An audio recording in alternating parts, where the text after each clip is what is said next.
ಮಠದ ಆವರಣದಲ್ಲಿ ಹಮ್ಮಿಕೊಂಡಿರ್ತಕ್ಕಂಥ 98ನೇ ಜಾತ್ರಾ ಮಹೋತ್ಸವದ ವಿವಿಧ ಕಾರ್ಯಕ್ರಮಗಳಲ್ಲಿ ಇಂದಿನ ಕಾರ್ಯಕ್ರಮ ಯುವ ಸಮಾವೇಶ.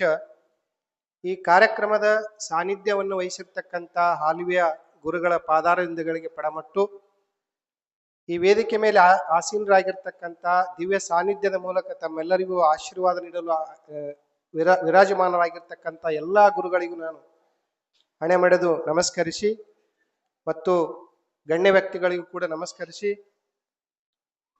ನೆರೆದಿರ್ತಕ್ಕಂಥ ಎಲ್ಲ ತಾಯಂದಿರಿಗೂ ತಂದೆ ತಾಯಿಗಳಿಗೂ ಅಕ್ಕ ತಂಗಿಯರಿಗೂ ಅಣ್ಣ ತಂಗಿಯರಿಗೂ ನನ್ನ ನಮಸ್ಕಾರಗಳನ್ನ ತಿಳಿಸ್ತಾ ಇದ್ದೀನಿ. ಆತ್ಮೀಯ ಮಠದ ಭಕ್ತಾದಿಗಳೇ,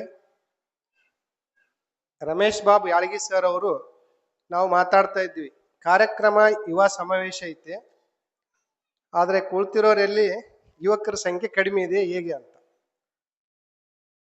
ಇಲ್ಲಿ ನಾನು ಬಹಳಷ್ಟು ನಮ್ಮ ಸದಾಶಿವ ಶ್ರೀಗಳು ಈ ಕಾರ್ಯಕ್ರಮವನ್ನು ಹೊಸದಾಗಿ ಪರಿಚಯ ಮಾಡಿಸಿದ್ರು ಅಂತ ಹೇಳಿದ್ರೆ, ಯಾಕೆ ಅವರು ಇದು ಕಾರ್ಯಕ್ರಮ ಇಟ್ಕೊಂಡ್ರೆ ಅಂದ್ರೆ, ಸ್ವಾಮಿಗಳಾದವ್ರಿಗೆ ಏನಾದ್ರೂ ಕೇಳ್ತೀವಲ್ಲ, ಬುದ್ಧಿ ಮಠದ ಉದ್ದೇಶ ಅಥವಾ ತಾವು ಸ್ವಾಮಿಗಳಾಗಿ ಏನ್ ಮಾಡ್ತೀರಿ ಅಂದಾಗ ಏನ್ ಹೇಳ್ತಾರ, ಭಕ್ತರ ಸೇವೆ ಅಂತ ಹೇಳ್ತಾರ. ಭಕ್ತರಿಗೆ ಹೋಗಿ ಮಾತಾಡಿಸಿ ಕೇಳ್ರಿ, ಭಕ್ತರು ಮಠಕ್ಕೆ ಬಂದ್ರಿ ಅಲ್ರಿ ಏನ್ ಮಾಡ್ತೀರಿ ಅಂದ್ರೆ ಗುರುಗಳ ಸೇವೆ ಅಂತ ಹೇಳ್ತಾರೆ. ಇಲ್ಲಿ ಗುರುಗಳ ಸೇವೆ ಮಾಡಕ ಭಕ್ತರು ಬಂದಾರ, ಗುರುಗಳು ಇರೋದು ಭಕ್ತರ ಸೇವೆ ಮಾಡಕ. ಈ ಒಂದು ಸೇವೆ ಅಂತಕ್ಕಂಥ ಪದನೇ ಅತ್ಯದ್ಭುತವಾಗಿರ್ತಕ್ಕಂಥದ್ದು ಮಠಮಾನ್ಯಗಳಲ್ಲಿ ಮಾತ್ರ. ಅಂತ ಒಂದು ಸದಾಶಿವ ಶ್ರೀಗಳು ಸಮಾಜದ ಚಿಂತನೆ ಮಾಡಿ ಇವತ್ತು ಸಮಾಜದಲ್ಲಿ ಆಗ್ತಕ್ಕಂಥ ಒಂದು ಕೃತ್ಯಗಳು, ನಾವು ಮಾನವೀಯ ಸಮಾಜ ತಲೆ ತಗ್ಸ್ತಕ್ಕಂಥ ದಿನನಿತ್ಯ ಪೇಪರ್ನೆಲ್ಲ ಓದ್ತಿದ್ವಿ. ತಂದೆ ತಾಯಿಗಳನ್ನ ಮನೆ ಬಿಟ್ಟು ಹೊರಗಾಕೋದು ಒಂದು ಕಾಲ ಬಂತು, ಹೊರಗಾಕಿದ್ರು, ವೃದ್ಧಾಶ್ರಮಕ್ಕೆ ಸೇರಿಸಿದ್ರು. ಆದ್ರೆ ಇವತ್ತು ತಂದೆ ತಾಯಿಗಳನ್ನ ಕೊಲ್ಲೋ ಲೆವೆಲ್ಲಿಗೆ ಹೋಗಿದ್ದಾರೆ. ಈಗ ಬೆಂಗಳೂರಲ್ಲಿ ಕೆಲವು ಘಟನೆಗಳನ್ನ ನೋಡಿದ್ವಿ, ಅಣ್ಣ ತಮ್ಮರನ್ನ ಕೊಲೆ ಮಾಡ್ತಕ್ಕಂಥದ್ದು ನೋಡಿದ್ವಿ. ಸ್ವತಃ ತಾಯಿನ್ನೇ ಮಗುವನ್ನ ಕೊಂದು ಮೊಬೈಲ್ ನೋಡಿಕೊಂತ ಕುಂತಿರೋ ಘಟನೆ ಬೆಳಗಾವದಲ್ಲಿ ನೋಡಿದ್ವಿ. ಈ ಎಲ್ಲಾ ವಿಚಾರಗಳನ್ನ ನೋಡಿದಾಗ ಕಾವಿ ಧರಿಸಿ ಸಮಾಜಕ್ಕೆ ಏನಾದ್ರು ಮಾಡ್ಬೇಕನ್ನೋರು ಈ ಚಿಂತನೆ ಬರ್ತಕ್ಕಂಥದ್ದು ಏನಂದ್ರೆ, ಇದನ್ನ ಹೆಂಗೆ ಸುಧಾರಣೆ ಮಾಡಬೇಕು ಅಂತ ಒಂದು ಆಲೋಚನೆಯಿಂದ ಈ ಯುವ ಸಮಾವೇಶವನ್ನ ಇಲ್ಲಿ ನೆರವೇರಿಸಿದ್ದಾರೆ ಅಂತೇಳಿ ನಾನು ಅನ್ಕೊಂತೀನಿ. ಇಲ್ಲಿ ತಾಯಂದ್ರು ಬಹಳಷ್ಟು ಜನ ಇದ್ದೀರಿ ಮತ್ತು ಇಲ್ಲಿ ನೆರೆದಿರ್ತಕ್ಕಂಥ ಎಲ್ಲರಿಗೂ ನನ್ನ ಒಂದು ಪ್ರಶ್ನೆ ಏನಂದ್ರೆ, ಯುವಕ ಅಂದ್ರೆ ಯಾರು ಅಥವಾ ಯುವತಿ ಅಂದ್ರೆ ಯಾರು? ಬಹಳಷ್ಟು ಜನ ಏನಂತೀವಿ ಯುವಕರು ಅಂತಂದ್ರೆ, ನಾನು ಕಾಲೇಜ್ ಓದೋವಾಗ ಏನ್ ಅನ್ಕೊಂಡಿದ್ದೆ, 20 ವರ್ಷದ ವಯಸ್ಸಿನವ್ರು ಯುವಕರಂತಾರ, 18ರಿಂದ 20 ವರ್ಷದ ಯುವಕರಂತಾರ. ಆಮೇಲೆ ಅಲ್ಲಿ ಇಲ್ಲಿ ಭಾಷಣ ಕೇಳ್ತಾ ಕೇಳ್ತಾ ಬೆಳೆದಾಗ 30 ವರ್ಷದಿಂದ 40 ವರ್ಷದವರೆಗೆ ಅನಿಸ್ತು. ಯಾಕಂದ್ರೆ 20 ವರ್ಷ ದಾಟಿದ್ವಿ ಅಷ್ಟೊತ್ತಿಗೆ. 30 ವರ್ಷದನು ಯುವಕರು ಅನ್ಕೋಬಹುದು ಅನ್ಕೊಂಡ್ವಿ. ಆಮೇಲೆ 40 ವರ್ಷ ದಾಟಿಂದ 40ರಿಂದ 50 ವರ್ಷದವರೆಗೆ ಯುವಕರು ಅನ್ಕೋಬಹುದು ಅನ್ಕೊಂಡು, ಹೆಂಗಂದ್ರೆ ನಮ್ಮ ವಯಸ್ಸು ದಾಟಿದಂಗೆಲ್ಲ ನಾವು ಆ ಆಲೋಚನೆಗೆ ಬೀಳ್ತಾ ಇದ್ದೀವಿ. ಈಗ ಯುವಕರು ಅಂದ್ರೆ ಯಾರಂತಕ್ಕಂಥ ಪ್ರಶ್ನೆನೇ ನಮಗೆ ಕಾಡ್ತಾ ಇದೆ. ವಯಸ್ಸಿನಿಂದ ಅಳೆಯೋದಾದ್ರೆ ಅಥವಾ ಸಾಮಾನ್ಯವಾಗಿ ಯುವಕರಂದ್ರೆ ಯಾರು? ಆ ಸಮಾಜದ ಒಂದು ಶಕ್ತಿ, ಆ ಸಂಸಾರಕ್ಕೆ ಒಬ್ಬ ಬೆಳಕಾಗೋರು, ತಂದೆ ತಾಯಿಗಳು, ಅಕ್ಕ ತಮ್ಮ, ಅಣ್ಣ ತಮ್ಮರ ಜವಾಬ್ದಾರಿ ತಗೊಳ್ತಕ್ಕಂಥ ಒಬ್ಬ ವ್ಯಕ್ತಿಯಾಗಿ ಯುವಕ ಅಥವಾ ಯುವತಿ ಗುರುತಿಸ್ಬೇಕಾಗಿತ್ತು. ಇದು ಯುವಕ ಅಂತಕ್ಕಂಥದ್ದನ್ನ ಹೇಳ್ಬೋದು. ಆದ್ರೆ ಇವತ್ತೇನಾಗಿದೆ, ಬಹಳಷ್ಟು ಜನ 25ರಿಂದ 30 ವರ್ಷದ ಯುವಕರು, ಒಬ್ಬ ಉದಾಹರಣೆಗೆ ಹೇಳ್ತೀನಿ, ಒಬ್ಬ ಯುವಕ 25-30 ವರ್ಷದ ಯುವಕ ಡಿಗ್ರಿ ಮಾಡಿದ್ದೇನೆ ಅಥವಾ ಏನೋ ಓದಿದ್ದಾನೆ, ಓದಿಲ್ಲ, ಆದ್ರೆ ಮನೆ ಜವಾಬ್ದಾರಿ ಬೇಕಾಗಿಲ್ಲ, ಅಣ್ಣ ತಮ್ಮರ ಎಜುಕೇಶನ್ ಬೇಕಾಗಿಲ್ಲ, ಸಂಸಾರದ ಭಾರ ಬೇಡ, ಟಿವಿ ನೋಡ್ತಾ, ರೀಲ್ಸ್ ನೋಡ್ತಾ ಅಥವಾ ಬೇರೆ ಬೇರೆ ಕೆಟ್ಟ ಚಟಗಳಿಗೆ ಬಲಿಯಾಗಿರ್ತಕ್ಕಂಥ ಒಬ್ಬ ಯುವಕ 50 ವರ್ಷದ ತಂದೆ ಹೊಲ ಮನಿ ಅಥವಾ ಬೇರೆ ಬೇರೆ ಉದ್ಯೋಗಗಳಲ್ಲಿ ಮೆಕ್ಯಾನಿಕ್ ಕೆಲಸನೋ ಯಾವುದೋ ಮಾಡಿ ಆ ಸಂಸಾರ ಭಾರವನ್ನ ಹೊತ್ಕೊಂಡಿರ್ತಕ್ಕಂಥ ತಂದೆ ಯುವಕ ಅಂದ್ರೆ ಯಾರು? ನಾವು ಬರೇ ವಯಸ್ಸಿನಿಂದ ಅಳೆಯೋದಕ್ಕೆ ಮಾತ್ರ ಸೀಮಿತ ಆಗಬಾರ್ದು. ಅದಕ್ಕೆ ಇವತ್ತು ಕೊಟ್ಟಿರ್ತಕ್ಕಂಥ ವಿಷಯದಲ್ಲಿ ಯುವಕರ ಶಾರೀರಿಕ ಮಾನಸಿಕ ಆರೋಗ್ಯ ಅವ್ರಿಗೆ ಅವಶ್ಯಕತೆ ಇದೆಯಲ್ಲ ಆಲೋಚನೆ ಮಾಡೋಕೆ. ಯಾಕಂದ್ರೆ ಇಲ್ಲಿ ಇರ್ತಕ್ಕಂಥ ಯಾರೇ ಯುವಕರು ಅಥವಾ ಯುವತಿಯರು, ಬಹಳಷ್ಟು ಜನ ಇಲ್ಲಿ ಅತ್ಯದ್ಭುತವಾದ ಕಾರ್ಯಕ್ರಮಗಳು ದಿನನಿತ್ಯ ನಾನು ಕೇಳಿದ್ದೀನಿ ಟಿವಿಯಲ್ಲಿ ಅಥವಾ ಮೊಬೈಲಲ್ಲಿ ಒಂದು ಚಾನಲ್ ಇದೆ. ಬಹಳಷ್ಟು ಜನ ಏನ್ ಮಾಡ್ತಾರ, ಈ ಕಾರ್ಯಕ್ರಮಕ್ಕೆ ಬರ್ತಾರೆ, ಕೂಡ್ತಾರೆ, ಇಲ್ಲಿನೂ ಕೂಡ ಮೊಬೈಲ್ನಲ್ಲೇ ನೋಡ್ಕೊಂತ ಅಥವಾ ಮೊಬೈಲ್ನ ಯೂಸ್ ಮಾಡ್ಕೊಂತ ಕೂಡ್ತಾರೆ. ಕೇಳೋದು ಕಡಿಮೆ ಆಗಿದೆ. ಅದಕ್ಕೋಸ್ಕರ ಯುವಕರು ಅಂತಂದ್ರೆ ಅವರ ಆರೋಗ್ಯ ದೃಷ್ಟಿಯಿಂದ ಇಂಥ ಒಂದು ಕಾರ್ಯಕ್ರಮ ಮಾಡಿದಾಗ ಬಹಳಷ್ಟು ಜನ ಈ ಊರಲ್ಲಿ ಕೂಡ ಈಗ ಹೊರಗಡೆ ಹೋಗಿ ನೋಡ್ರಿ, ಬಹಳಷ್ಟು ಜನ ಯುವಕರು ಅಲ್ಲೆಲ್ಲಿ ಗುಂಪು ಕಟ್ಟಿಕೊಂಡು ಕೂಳ್ತಿರ್ತಾರೆ, ಆದ್ರೆ ಕಾರ್ಯಕ್ರಮದಲ್ಲಿ ಭಾಗವಹಿಸಲ್ಲ. ಯಾಕಂದ್ರೆ ಅವರಲ್ಲಿರ್ತಕ್ಕಂಥ ಯೌವನ ಅಥವಾ ದೃಷ್ಟಿಕೋನ ಇದು ನಮಗೆ ಅವಶ್ಯಕತೆ ಇಲ್ಲ, ಆ ಮನೋಭಾವಕ್ಕೆ ಬಂದಿದ್ದಾರೆ. ಅದಕ್ಕಾಗಿ ಇವತ್ತು ನಾವೇನ್ ನೋಡ್ತಾ ಇದ್ದೀವಿ, ನಮ್ಮ ಮಾನವಿ ಅಂತ ನಗರಗಳಲ್ಲಿ ಕೂಡ ವೃದ್ಧಾಶ್ರಮಗಳು ನೋಡಕತ್ತೀವಿ, ಮಾನವಿ ಅಂತ ನಗರಗಳಲ್ಲಿ ಕೂಡ ಅನಾಥಾಶ್ರಮ ನೋಡಕತ್ತೀವಿ. ಮೊದಲೆಲ್ಲ ಬೆಂಗಳೂರು, ಬಾಂಬೆ ಅಥವಾ ಪೂನಾದಲ್ಲಿ ಇರ್ತಿತ್ತು. ಯಾಕೆ ಈ ತರ ಆಗ್ತದೆ ಅಂತಂದ್ರೆ ಯುವಕರಲ್ಲಿ ಇರ್ತಕ್ಕಂಥ ಜವಾಬ್ದಾರಿ ಕಡಿಮೆ ಆಗ್ತಾ ಇದೆ, ಅರ್ಥ ಮಾಡಿಕೊಳ್ಳುವಿಕೆ ಕಡಿಮೆ ಆಗ್ತಾ ಇದೆ. ಅದಕ್ಕೋಸ್ಕರ ಈ ಯುವ ಸಮಾವೇಶ ಒಂದು ಬಹಳ ಅವಶ್ಯಕತೆ ಇತ್ತು ಈ ಮಠದ ಆವರಣದಲ್ಲಿ ಅಂತ ಅನಿಸಿ ಗುರುಗಳು ಈ ಕಾರ್ಯಕ್ರಮ ಮಾಡಿದ್ದಾರೆ. ಇರ್ಲಿ, ಎಷ್ಟು ಜನ ಯುವಕರು ಬಂದಿದ್ದೀರಿ ಅಥವಾ ತಾಯಂದ್ರು ತಂದೆ ಅಂದ್ರೆ ಬಂದಿದ್ದೀರಿ, ನಾವು ನಮ್ಮ ಜವಾಬ್ದಾರಿಗಳನ್ನ ಯಾವ ರೀತಿ ನಿಭಾಯಿಸ್ಬೇಕು, ಯುವಕರನ್ನ ಯಾವ ರೀತಿ ಸಮಾಜಮುಖಿ ಕೆಲಸಕ್ಕೆ ಹಚ್ಚಬೇಕು. ಏನಾಗಿದೆ, ಇತ್ತಿತ್ತಲಾಗಿ ನಾವು ಬಹಳಷ್ಟು ಹಬ್ಬ ಹರಿದಿನಗಳನ್ನ ನೋಡ್ತೀವಲ್ರಿ, ನಮ್ಮ ಮನೆಯಲ್ಲಿ ಹೇಳ್ತೀನಿ, ಆಚರಣೆ ಕಡಿಮೆ ಆಗಿದೆ, ಆಡಂಬರ ಬಹಳ ಆಗಿದೆ. ಯಾವುದೇ ಹಬ್ಬ ತಗೊಳ್ರಿ, ಒಂದು ನಾಳೆ ನಾಗರ ಪಂಚಮಿ ಬಂತು ಅಥವಾ ಎಳ್ಳಮಾಸಿ ಬಂತು, ಸಂಕ್ರಾಂತಿ ಬಂತು, ದೀಪಾವಳಿ ಬಂತು, ದಸರಾ ಬಂತು, ಅದರಲ್ಲಿ ಆಚರಣೆ ಕಡಿಮೆ ಆಗಿ ಆಡಂಬರಕ್ಕೆ ಜಾಸ್ತಿ ಒತ್ತು ಕೊಡ್ತೀವಿ. ಹಬ್ಬ ಬಂತು ಹೊಸ ಬಟ್ಟೆಗಳು ತಗೋಬೇಕು, ಹಬ್ಬ ಬಂತು ಮನೆಗೆ ಪೇಂಟ್ ಮಾಡಬೇಕು, ಹಬ್ಬ ಬಂತು ಮನೆ ತುಂಬಾ ಲೈಟ್ ಹಾಕ್ಸ್ಬೇಕು, ಹಬ್ಬ ಬಂತು ನಾವು ಬಗೆ ಬಗೆಯ ಆಹಾರನ ಸೇವನೆ ಮಾಡಬೇಕು, ಅಥವಾ ಹಬ್ಬ ಬಂತು 4 ದಿನ ಸೂಟಿ ಇದೆ ವೀಕೆಂಡ್ ಟ್ರಿಪ್ ಹೋಗ್ಬೇಕು. ಆ ಆಲೋಚನೆಯಲ್ಲಿ ಆಡಂಬರದಿಂದ ಬದುಕ್ತಾ ಇದೀವಿ ಹೊರತಾಗಿ ಹಿರಿಯರಾಗಿರ್ತಕ್ಕಂಥವ್ರು ಮಕ್ಕಳಿಗೆ ಕುಂದ್ರಿಸಿ ಆ ದಿನದ ಮಹತ್ವ, ಹಬ್ಬಗಳನ್ನು ಯಾಕೆ ಆಚರಣೆ ಮಾಡ್ತಾರೆ, ಯಾಕೆ ಅವತ್ತು ನಾವು ಈ ಕಾರ್ಯಕ್ರಮವನ್ನು ಅಥವಾ ಆ ಆಚರಣೆಯಲ್ಲಿ ಪದ್ಧತಿಗಳನ್ನು ಹೇಳಿಕೊಡಬೇಕಾಗಿದೆ. ಆ ಪದ್ಧತಿಗಳು ಹೇಳಿಕೊಡುವಲ್ಲಿ ಕಮ್ಯುನಿಕೇಶನ್ ಗ್ಯಾಪ್ ಆಗ್ತಾ ಇದೆ. ಯಾಕಂದ್ರೆ ಅವಿಭಕ್ತಿ ಕುಟುಂಬ ಇಲ್ಲ. ಅವಿಭಕ್ತ ಕುಟುಂಬ ಅಂದ್ರೆ ಎಂಥದ್ದು, ತಂದೆ ತಾಯಿ ಅಣ್ಣ ತಮ್ಮ ಚಿಕ್ಕಪ್ಪ ಚಿಕ್ಕಮ್ಮ ಮಕ್ಕಳು ಮೊಮ್ಮಕ್ಕಳು ಎಲ್ಲರೂ ಇರ್ತಕ್ಕಂಥದ್ದು ಅವಿಭಕ್ತ ಕುಟುಂಬ. ಈಗ ಅದು ಕಲ್ಪನೆಗೂ ಸಿಗಲ್ಲ. ಬರ್ತಾ ಬರ್ತಾ ಕಡಿಮೆ ಆಗಿ ಗಂಡ ಹೆಂಡತಿ ಮಕ್ಕಳು ತಂದೆ ತಾಯಿ ಅಷ್ಟೇ ಸೀಮಿತ ಆಯ್ತು. ಈಗೇನಾಗಿದೆ, ನೀವು ಬೆಂಗಳೂರು ಕಡೆ ಎಲ್ಲ ಹೋದ್ರೆ ಆದ್ರೂ ಮಾನವಿಯಲ್ಲಿ ಕೂಡ ನೋಡ್ಬೋದು, ಅವಿಭಕ್ತ ಕುಟುಂಬ ಅಂದ್ರೆ ಗಂಡ ಹೆಂಡತಿ ಒಂದೇ ಮನೆಯಾಗಿದ್ರೆ ಸಾಕು, ಅದೇ ಅವಿಭಕ್ತ ಕುಟುಂಬ ಅನ್ನೋ ಪರಿಸ್ಥಿತಿ ನಾವು ಬಂದು ನಿಂತೀವಿ. ಯಾರು ಹೇಳಿಕೊಡ್ಬೇಕು ಆಚರಣೆಗಳನ್ನ? ಬಹಳಷ್ಟು ಹುಡುಗರು ಕೇಳ್ತೀರಿ, ದೇವರಿಗೆ ನೈವೇದ್ಯ ಅಂತ್ರಿ, ನೈವೇದ್ಯ ಮಾಡೋವರಿಗೆ ಯಾರು ಊಟ ಮಾಡಬಾರ್ದು ಅಂತ ಹೇಳ್ತೀರಿ ಹಿರಿಯರು. ಅವ್ರೇನಂತಾರ, ದೇವ್ರೇನ್ ತಿಂತಾನ, ಇದು ಫೋಟೋ ಮುಂದಿಟ್ರೆ ತಿಂತಾರನಂತ ಕೇಳ್ತಾರ. ಆದ್ರೆ ಅದಕ್ಕೆ ಉತ್ತರ ಕೊಡುವಂತ ಆಚರಣೆಗಳು ನಮ್ಮ ಸಂಸ್ಕೃತಿಯಲ್ಲಿ ಕಲಿಸ್ತಾ ಇಲ್ಲ ನಾವು. ನನಗೂ ಬಹಳ ಜನ ಕೇಳಿದ್ರು, ದೇವ್ರ ಮುಂದೆ ನೈವೇದ್ಯ ಇಡ್ತಿರಲ್ರಿ, ಆ ದೇವ್ರು ತಿನ್ನಲ್ಲ, ಯಾಕೆ ಅವ್ರ ಹೆಸರಿನ ಮೇಲೆ ನೀವು ತಿಂತೀರಿ ಅಂತ. ನಿಮ್ಗೊಂದು ಪುಸ್ತಕ ಕೊಡ್ತೀನಿ, ಇದೊಂದು ಆಳಿ ತಂದಿನಿ, ಒಂದು ಪುಸ್ತಕ ತಗೊಳ್ರಿ. ಶಾಲೆ ಕಾಲೇಜ್ಗೆ ಹೋಗ್ತಕ್ಕಂಥ ಮಕ್ಕಳಲ್ಲಿ ನಾನು ಕೇಳ್ತೀನಿ, ಪುಸ್ತಕ ತಗೊಂಡು ಆ ಪುಸ್ತಕದ ಪೇಜ್ ಅನ್ನು ಓಪನ್ ಮಾಡಿದಾಗ ಆ ಪೇಜ್ ಅನ್ನು ಓದ್ತಿರಲ್ಲ, 1ನೇ ಪೇಜ್ 2ನೇ ಪೇಜ್ 100 ಪೇಜ್ ಓದಿತ್ರಿ. ಓದಿದ ಮೇಲೆ ನಿಮ್ಮ ತಲೆಯಲ್ಲಿ ಬಂತದು, ಆದ್ರೆ ಅಕ್ಷರಗಳು ಅಲ್ಲೇ ಇದಾವಲ್ಲ ಅವು, ಮತ್ತೆ ಅಕ್ಷರ ಮಾಯ ಯಾಕಾಗ್ಲಿಲ್ಲ? ಅದೃಶ್ಯ ರೂಪದಲ್ಲಿ ಅದರಲ್ಲಿ ಇರ್ತಕ್ಕಂಥ ಜ್ಞಾನ ನಮ್ಮ ತಲೆಗೆ ಯಾವ ರೀತಿ ಹೋಯ್ತು, ಆ ರೀತಿಯಲ್ಲಿ ನೈವೇದ್ಯ ರೂಪದಲ್ಲಿ ಪ್ರಸಾದ ನಮ್ಮ ಗುರುಗಳಿಗೆ, ರುದ್ರಮುನಿ ಸ್ವಾಮಿಗಳಿಗೆ, ನಮ್ಮ ದೇವರುಗಳಿಗೆ ಅರ್ಪಣೆ ಮಾಡ್ತೀವಿ. ಅದೃಶ್ಯ ರೂಪದಲ್ಲಿ ಅದು ಪ್ರಸಾದ ರೂಪ ಆಗ್ತದೆ. ಇಲ್ಲಿ ನೋಡ್ರಿ, ಮಠದಲ್ಲಿ ಏನ್ ಹೇಳ್ತೀವಿ ನಾವು, ಪ್ರಸಾದ ಅಂತೀವಿ, ಮನೆಯಲ್ಲಿ ಅನ್ನಲ್ಲ. ಊಟ ಮಾಡಿ ಹೋಗ್ರಿ ಅಂತೀವಿ, ಇಲ್ಲಿ ಗುರುಗಳು ಬಂದ್ರೆ ಏನಂತಾರೆ, ಸ್ವಲ್ಪ ಪ್ರಸಾದ ತಗೊಳ್ರಿ ಅಂತ. ನಿಮ್ಗೆ ನೆನಪಿರ್ಲಿ, ಚಿಕ್ಕಲ್ಪಾರಿ ಮಠ ಯಾವದಕ್ಕೆ ಫೇಮಸ್ ಅಂತಂದ್ರೆ ಇಲ್ಲಿ ಸ್ಟ್ರಿಕ್ಟ್ ವಿಭೂತಿ ಹಚ್ಚಲೇಬೇಕು, ಲಿಂಗ ಧಾರಣೆ ಮಾಡಿರ್ಲೇಬೇಕು, ಜೊತೆಗೆ ದಾಸೋಹ. ಯಾವ ಟೈಮಿಗೆ ಬರ್ರಿ 24 ತಾಸು ಅನ್ನ ಸಾಂಬಾರು, ಮತ್ತೆ ಏನ್ ಸ್ಪೆಷಲ್ ಇರ್ತಿಲ್ಲಿ, ಹುಣಸೆ ಚಟ್ನಿ, ಹುಣಸೆ ಖಾರ, ಟ್ಯಾಮ್ರಿಡ್ ಪೇಸ್ಟ್ ಅಂತ ಹೇಳ್ತೀವಿ. ನಾನು ಚಿಕ್ಕವರಿಂದ ಕೇಳಿದೀನಿ ಮಾತು, ಗೊತ್ತಲ್ಲ, ಇಲ್ಲಿ ಅಂತೂ ಫೇಮಸ್. ಈಗೆಲ್ಲ ಉಪ್ಪಿನಕಾಯಿ, ಮ್ಯಾಂಗೋ ಪಿಕಲ್ಸು ಅವೆಲ್ಲ ಬಂದಿದಾವೆ. ಸೊ ಹುಣಸೆ ಹಣ್ಣಿನಿಂದ, ಹುಣಸೆಕಾಯಿಯಿಂದ ತಯಾರು ಮಾಡಿರ್ತಕ್ಕಂಥ ಒಂದು ವಸ್ತು, ಅದರಲ್ಲಿ ಯಾವುದೇ ಕೆಮಿಕಲ್ಗಳು ಬಳಸಲ್ಲ. ಯಾವ ಕೆಮಿಕಲ್ಸ್ ಬಳಸಲಾರ್ದಂಗೆ ಹಳ್ಳಿಯಲ್ಲೇ ಹೆಣ್ಮಕ್ಳು ತಯಾರು ಮಾಡಿ 1 ವರ್ಷ ಅದು ಕೆಡಲಾರ್ದಂಗೆ ಇರ್ತಕ್ಕಂಥ ಒಂದು ಜ್ಞಾನ ನಮ್ಮ ಪೂರ್ವಜರಲ್ಲಿ ಇತ್ತು. ಅದನ್ನ ಇಲ್ಲಿ ಕೊಡ್ತಾ ಇದ್ರು. ಆ ವಿಷಯ ಯಾಕೆ ಹೇಳ್ತೀನಿ ಅಂದ್ರೆ, ಒಂದು 10-15 ವರ್ಷ ಕೆಳಗೆ ಅಮೆರಿಕ ಒಂದು ಯೂನಿವರ್ಸಿಟಿಯಲ್ಲಿ ಒಂದು ರಿಸರ್ಚ್ ಮಾಡ್ತಾರೆ. ಟೀ ಮತ್ತು ಕಾಫಿಯಲ್ಲಿ ಟ್ಯಾನಿನ್ ಅಂತಕ್ಕಂಥದ್ದು 10% ಇದೆ, ಅದು ಹಾರ್ಟಿಗೆ ಒಳ್ಳೇದು, ಹಂಗಾಗಿ ಟೀ ಕಾಫಿ ಕುಡ್ರಿ ಅಂತೇಳಿ ಟಿವಿಯಲ್ಲಿ ಬಂತು. ಎಲ್ಲರೂ ಟೀ ಕಾಫಿ ಕುಡಿಯಕ್ಕೆ ಸ್ಟಾರ್ಟ್ ಮಾಡಿದ್ರು. ನಮ್ಮ ಭಾರತೀಯ ಸಂಸ್ಕೃತಿ ಅಲ್ಲ ಟೀ ಕಾಫಿ, ನಮ್ಮ ಭಾರತೀಯ ಸಂಸ್ಕೃತಿ ಕಷಾಯ ಸೇವನೆ ಮಾಡಬೇಕಾಗಿತ್ತು. ಆದ್ರೆ ನೆನಪಿರ್ಲಿ, ನೀವೇ ಹೀಗೆ ಈ ಕಾರ್ಯಕ್ರಮ ಮುಗಿದ ಮೇಲೆ ಮೊಬೈಲ್ ಯೂಸ್ ಮಾಡ್ರಿ, ಈಗಲ್ಲ.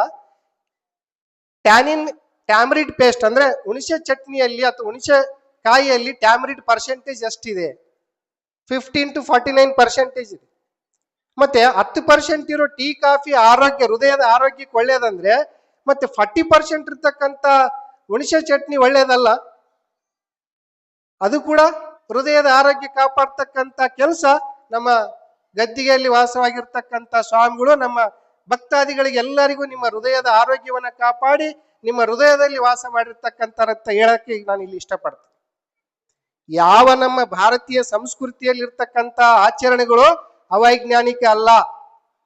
ಯಾವಾಗ ಅವೈಜ್ಞಾನಿಕ ಆಗಿದೆ ಅಂದ್ರೆ ನಮಗೆ ಅದರ ಆಚರಣೆ ಗೊತ್ತಿಲ್ಲ.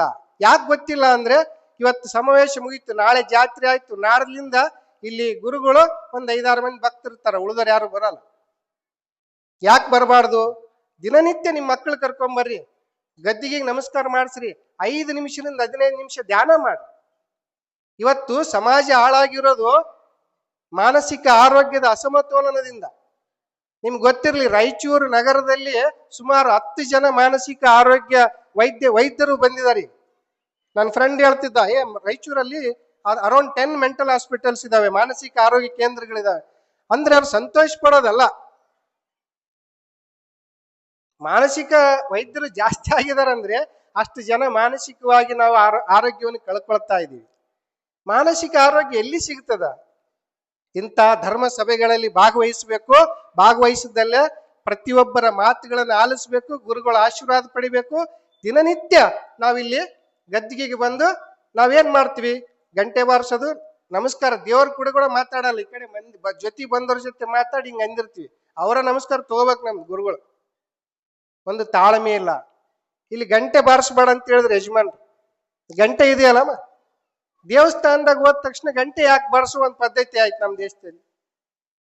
ಬಹಳಷ್ಟು ಜನ ಕಾಲೇಜ್ ವಿದ್ಯಾರ್ಥಿನಿ ಅದ್ರಿ, ಯಾರಿಗಾದ್ರೂ ಗೊತ್ತಿದ್ರಿ ಹೇಳ್ರಿ, ನಮ್ಮ ದೇವಸ್ಥಾನಗಳಲ್ಲಿ ಗಂಟೆಯನ್ನು ಯಾಕೆ ಕಟ್ತಿರು?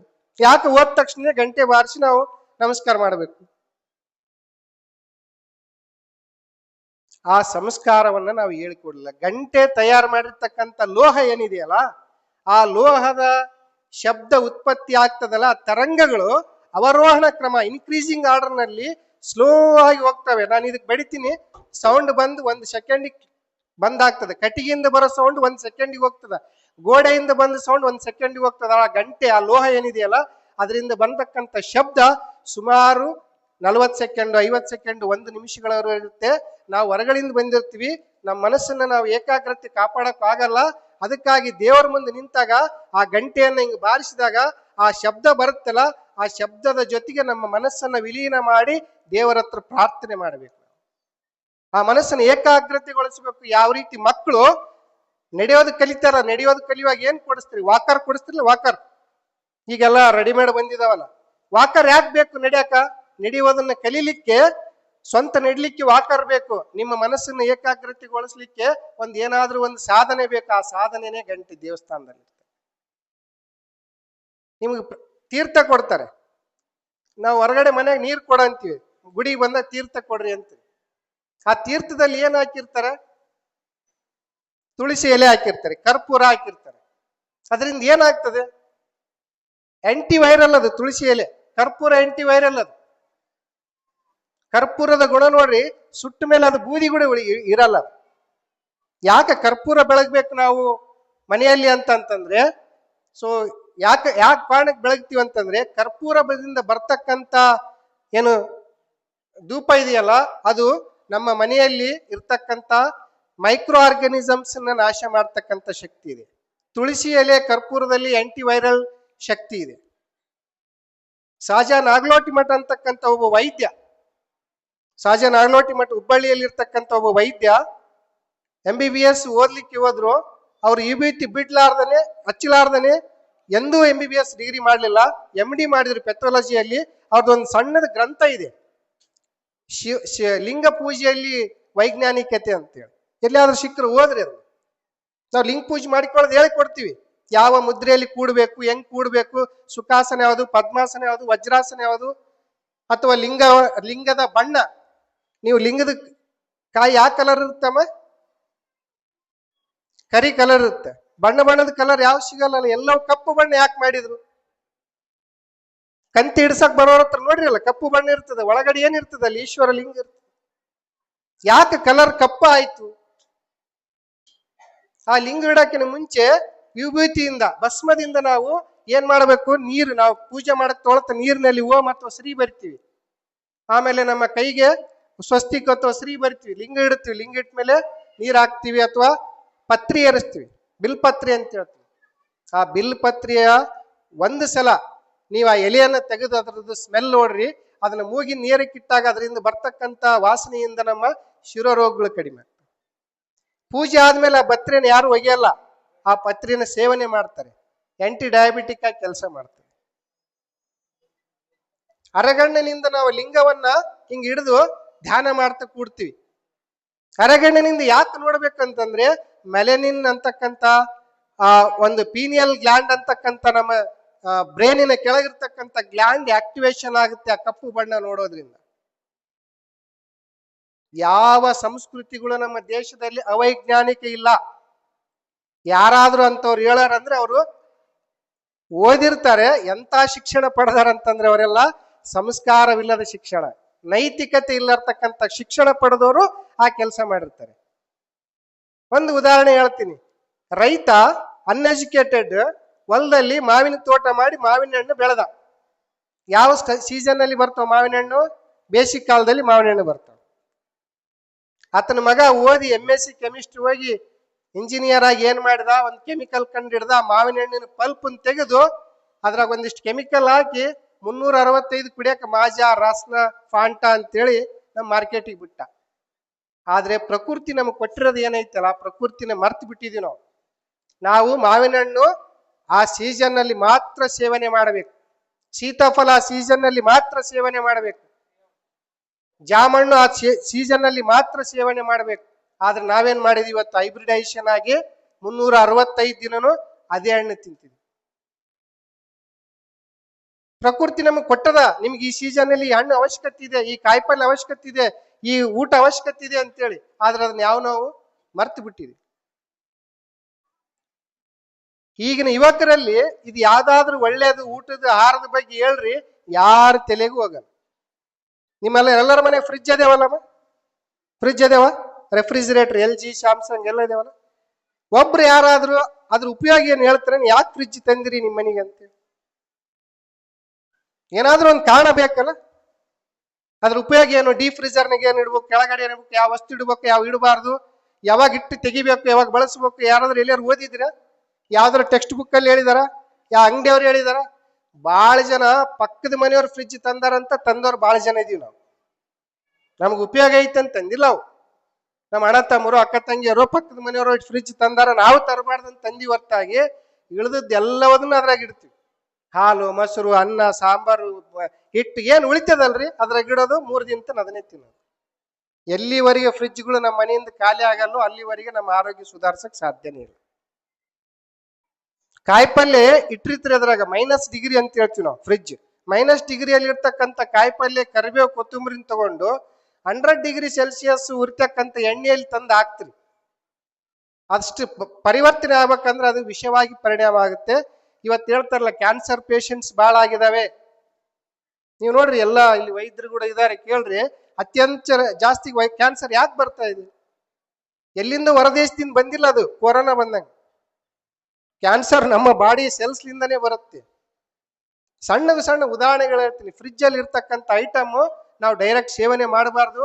ಅಟ್ಲೀಸ್ಟ್ ಬಳಸಕ್ ಆಗಲ್ಲ ಅಂದ್ರೂ ಕೂಡ, ನಾನು ಯಾಕೆ ಹೇಳ್ತೀನಿ, ನೀವು ಫ್ರಿಜ್ ತೆಗಿಯಲ್ಲ, ಬಳಸಕ್ ಆಗಲ್ಲ ಅಂದ್ರ, ನಾನು 15 ವರ್ಷದಿಂದ ಭಾಷಣದಾಗ ಹೇಳಕತ್ತೀನಿ. ಅದ್ರ ಜೊತೆ ನನ್ನ ಹೆಂಡ್ತಿ ಕೇಳೋದು. ನನ್ನ ಫ್ರಿಜ್ನಾಗಿಟ್ಟು ಕಾಯಿಪಲ್ಯ ಮಾಡ್ತೀನಿ. ಆದ್ರೆ ಒಂದ್ ಹೇಳ್ತೀನಿ, ಬೆಳಿಗ್ಗೆ ಮಾಡೋ ಕಾಯಿಪಲ್ಯ ಅಟ್ಲೀಸ್ಟ್ ರಾತ್ರಿ ಆದ್ರೂ ತೆಗೆದು ಹೊರಗಿಡ್ರಿ. 3 ರಿಂದ 4 ತಾಸು ಮೊದಲು ಹೊರಗಡೆ ಇಟ್ಟು ಆಮೇಲೆ ಬಳಸ್ರದು. ಎಲ್ಲವದನ್ನ ಅಲ್ಲಿ ಇಡೋ ಅವಶ್ಯಕತೆ ಇಲ್ಲ. ಕಾಯಿಪಲ್ಯ ಒಣಗಿದ್ರೂ ಪರವಾಗಿಲ್ಲ, ಆದ್ರೆ ಆ ಫ್ರಿಜ್ನಾಗ ಹೋಗಿಂದ ಅದರ ಪೋಷಕಾಂಶಗಳು ಉಳಿಯಲ್ಲ. ಅದಕ್ಕೋಸ್ಕರ ಮೊನ್ನೆ ಲಿಂಗಸೂರಲ್ಲಿ ಒಂದು ಖಾನಾವಳಿಗೆ ಊಟಕ್ಕೆ ಹೋಗಿದ್ವಿ. ನಮ್ಮ ಮನೆಯವ್ರನ್ನ ಕರ್ಕೊಂಡು ಹೋಗಿದ್ವಿ. ಲೇಟ್ ಆಗಿತ್ತು, ಖಾನಾವಳಿಗೆ ಹೋಗೋಣ ನಡ್ರಿ ಅಂತ ಹೇಳಿದ್ವಿ. ಎಲ್ಲರೂ ಮಧ್ಯಾಹ್ನ ಊಟಕ್ಕೆ ಬಂದಾರ 2-2:30. ಪ್ರತಿಯೊಬ್ಬರು ಅವಸರ, ಊಟ ಕೊಡು ಊಟ ಕೊಡು. ಅವ್ನು ಖಾನಾವಳಿಯವ್ರು ಏನ್ ಹೇಳ್ತಾರ, ಸರ್ ಚಪಾತಿ ಐತೆ ರೊಟ್ಟಿ ಐತೆ ಯಾವ್ದು ಕೊಡ್ಲಿ? ಯಾವ್ದು ಕೇಳ್ತೀವ್ರಿ ನಾವು? ರೊಟ್ಟಿನೇ ಕೇಳ್ತೀವಿ. ಎಲ್ಲರೂ ರೊಟ್ಟಿ ಕೇಳಕತ್ತಾರ. ಸ್ವಲ್ಪ 5 ನಿಮಿಷ ಲೇಟ್ ಆತ್ರಿ, 10 ನಿಮಿಷ ಲೇಟ್ ಆತಂತಾನ. ಒಂದೊಂದು ರೊಟ್ಟಿ ತರ್ತಾನ, ಬಿಸಿ ಬಿಸಿ ತರ್ತಾನ. ಎಲ್ಲರೂ ಫೋನ್ಯಾಗ ಬಿಜಿ, ಯಾರು ಊಟದ ಕಡೆ ಲಕ್ಷ್ಯ ಇಲ್ಲ, ಏನ್ ಊಟ ಮಾಡಾಕತ್ತೀವಿ ಅಂತೇಳಿ ಬರೇ ಫೋನ್ಯಾಗ ಬಿಜಿ. ಎಲ್ಲರೂ ರೊಟ್ಟಿ ಬರ್ತದ, ಕಾಯಿಪಲ್ಯ ಇರ್ತದ, ತಿಂತಾರ, ಮಾತಾಡ್ತಾರ. ಅವಸರ ಅವಸರ ಅವಸರ. ಸುಮ್ಮನೆ ನಾನು ಕುಂತು ನೋಡಿದೆ, ಸ್ವಲ್ಪ ಹಿಂಗ ಅಡಿಗೆ ಮನೆ ಕಡೆ ಬಗ್ಗಿ ನೋಡಿದೆ. 8 ಮಂದಿ ಹೆಣ್ಮಕ್ಳು ರೊಟ್ಟಿ ಬಡಿಯಕತ್ತಾರೆ. ಒಂದು ಸಲಕ್ಕೆ 8 ರೊಟ್ಟಿ ಬರ್ತಾವ. 28 ಟೇಬಲ್ ಅದಾವ. ಒಂದೊಂದು ಟೇಬಲಿಗೆ 4 ಮಂದಿ ಕುಂತಾರ. ಯಾರಿಗೆ ಸಾಲ್ತು? ನಾನು ಹಿಂಗ್ ಬಗ್ಗಿ ನೋಡಿದೆ. ಮುಂಜಾನೆ 10 ಗಂಟ್ಲಿಂದ ಬಿಡ್ತಾರ್ರಿ, ಮುಗಿಯವಲ್ತು ಅಂದವ ಓನರ್. ನಾನು ನನ್ನ ಹೆಂಡ್ತಿಗೆ ಹೇಳಿದೆ, ಅಲ್ಲಿ ನೋಡಿ 8 ಮಂದಿ ಮುಂಜಾನೆ 6 ತಾಸು, ಸಂಜೆಗೆ 6 ತಾಸು ರೊಟ್ಟಿ ಬಿಡಕತ್ತಾರ. ನೀನ್ ನೋಡಿದ್ರೆ ಖಾನಾವಳಿಗೆ ಊಟಕ್ಕೆ ಕರ್ಕೊಂಬಂದಿ ಅಂದ. ಯಾಕೆ ಏನಾಯ್ತು ಅಂದ. ನನಗೇನ್ ಅನ್ಸಕತ್ತದ, ಓದಿ ಜನ್ಮದಾಗ ಗಂಡಗ್ 4 ರೊಟ್ಟಿ ಬಡದ್ ಕೊಡ್ಲಾರ್ದವ್ರಿಗೆ ದೇವ್ರು ಈ ಸಲ ಎಲ್ಲರಿಗೂ ರೊಟ್ಟಿ ಬಡಿಯಕ್ ಹಚ್ಚಿದ್ದಂಗದನ ಅಂತ ಅನ್ಕೊಂಡೆ.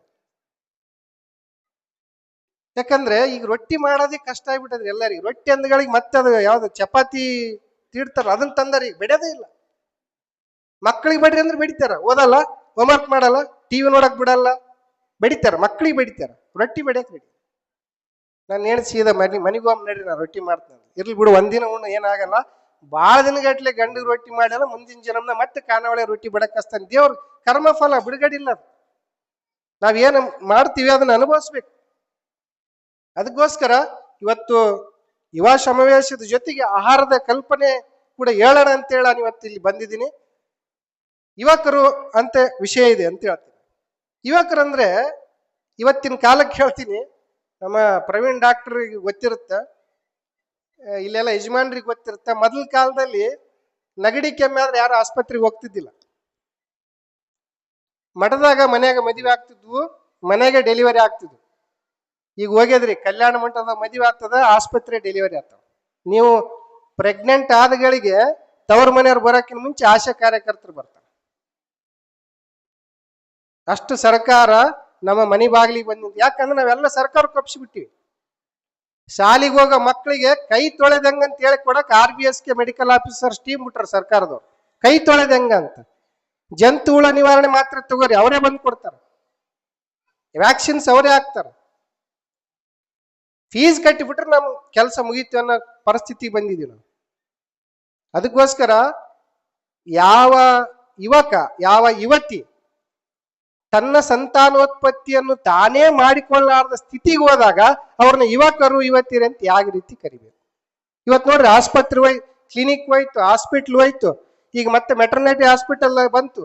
ಡೆಲಿವರಿಗೆ ಬೇರೆ, ಸರ್ಜರಿಗೆ ಬೇರೆ, ಮಕ್ಕಳಿಗೆ ಬೇರೆ, ದೊಡ್ಡವರಿಗೆ ಬೇರೆ, ಕಣ್ಣು ಕಿವಿ ನೋಡೋರು ಬೇರೆ, ಎಲುಬು ಮುರಿದ್ರು ಬೇರೆ, ಎಷ್ಟು ಸ್ಪೆಷಲಿಸ್ಟ್ಗಳು ಬಂದ್ಬಿಟ್ರೆ ಸಂತೋಷ ಪಡ್ತೀವಿ ನಾವು. ನಮ್ದೇನ್ರಿ ಮನ್ಯಾಗ 10 ಹಾಸ್ಪಿಟ್ಲ್ ಇದಾವ. ಆದ್ರೆ ಮೆಟರ್ನಿಟಿ ಹಾಸ್ಪಿಟ್ಲ್ ಹೋಗಿ ಅವ್ರೀಗ IVF ಸೆಂಟರ್ ಅಂತ.